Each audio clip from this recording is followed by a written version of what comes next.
Нобелова не доби, ама и те доби утешна награда. YouTube прангстерите го прогласија Заев за најглупавиот политичар со кого си имал работа.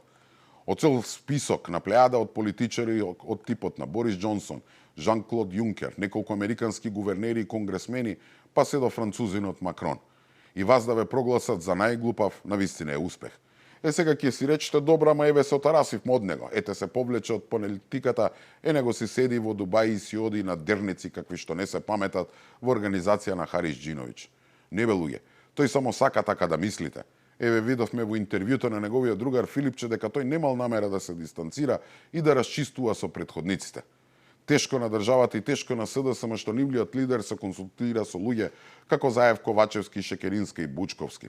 Ќе се консултира со Ковачевски, човекот кој е виновен за тоа што спротивно на волјата на сопствениот народ го прифати капитулантскиот француски предлог и вети уставни промени. Тој човек ќе го советува. Или Шекеринска, жената што го држеше рекордот во СДСМ за најголем изборен пораз, па мораа да го воскреснат Црвенковски да се врати на чело, па после партијата да ни ја остави на Заев. Со неизе ќе се консултира како да се добијат избори. Или со Бучковски, кој беше осуден на 3-годишна затворска казна за набавка на тенковски делови, па по некое чудо спаси глава и никогаш не влезе во Идризово.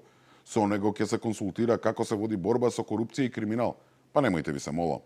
Од авион се гледа дека Филипче кога ќе порасне, сака да биде Заев. Во Заев се крсти, ама од Ахмети се откажува 3 пати како од ѓавол.